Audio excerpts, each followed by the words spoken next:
Have you ever wondered what exactly hiring managers are looking for and why some companies apply star interview method, par interview method, half panel interview, or bar raiser interview? Hiring managers would like to better understand how legit is your experience and credentials and go in depth to assess your suitability for the position they are hiring for. If you are preparing for your interview and looking to brush up your interview skills, then this video is for you.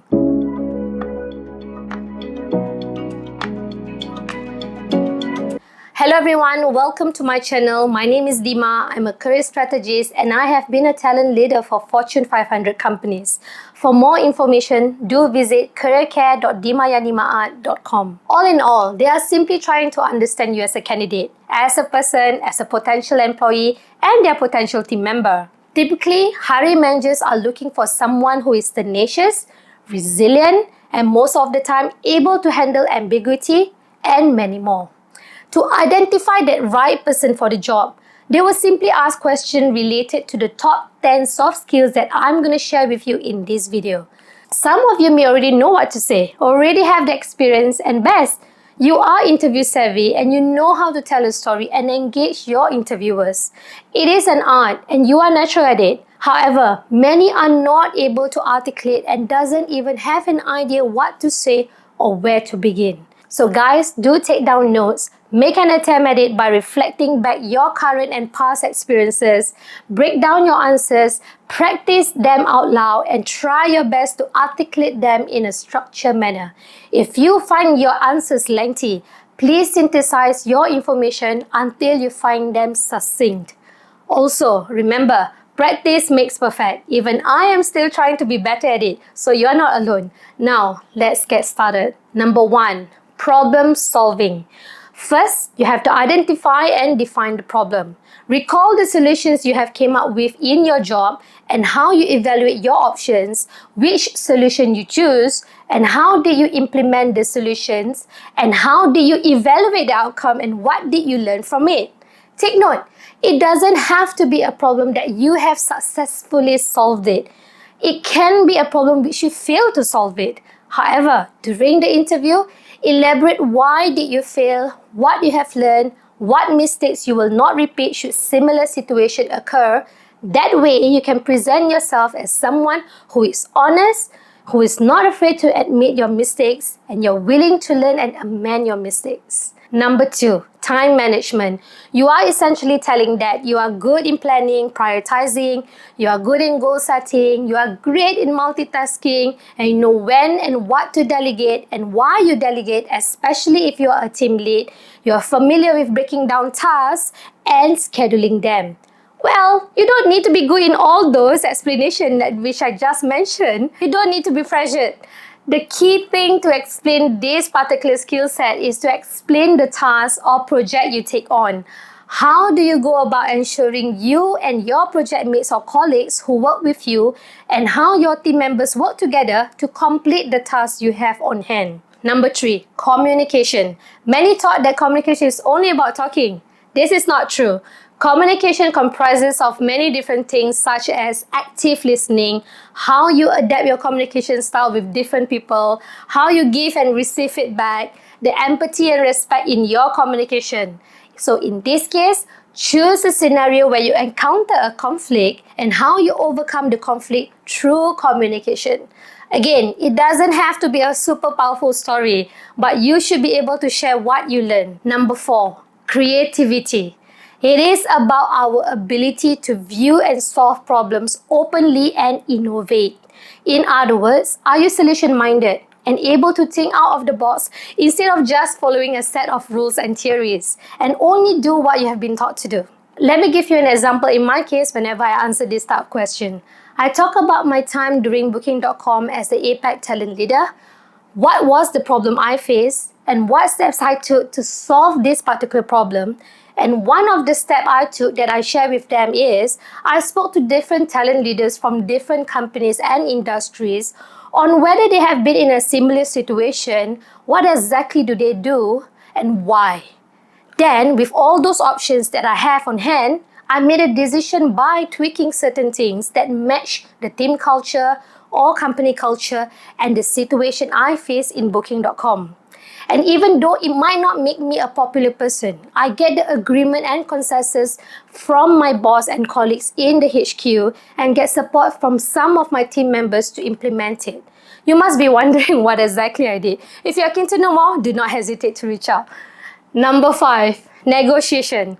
We negotiate all the time, at home, in the office, when we buy things or services. We negotiate our job offer, we negotiate with our boss, on timeline, asking for a raise, time off, so much more.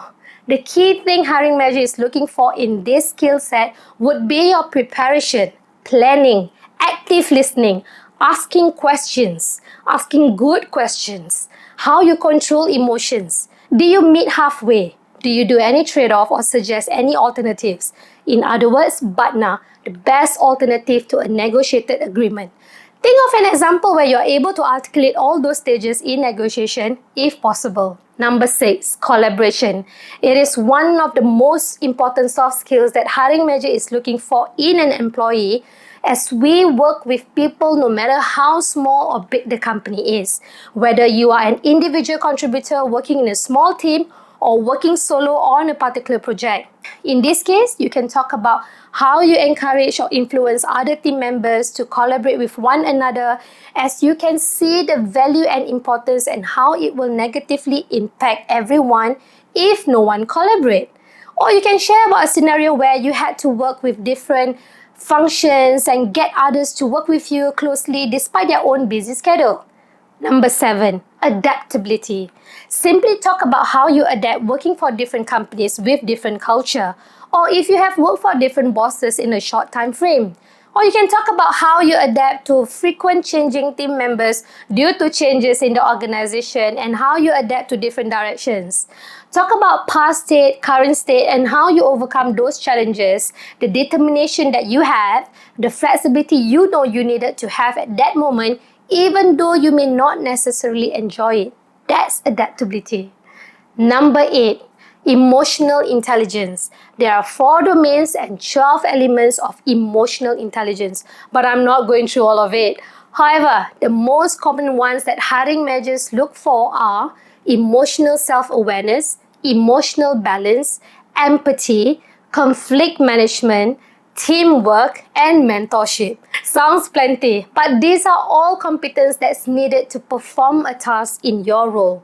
For example, if you are facing conflict with your team members, how aware are you of your surroundings, of the other party, understanding your emotions and theirs, and how does your feeling affect you and them? Are you able to control your anger when you're upset or in a hostile conditions? Or are you able to empathize others' feelings and able to see how they see things? Do you pick up cues to what's being felt in thoughts? Meaning, do you sense the unspoken emotions and do you listen attentively?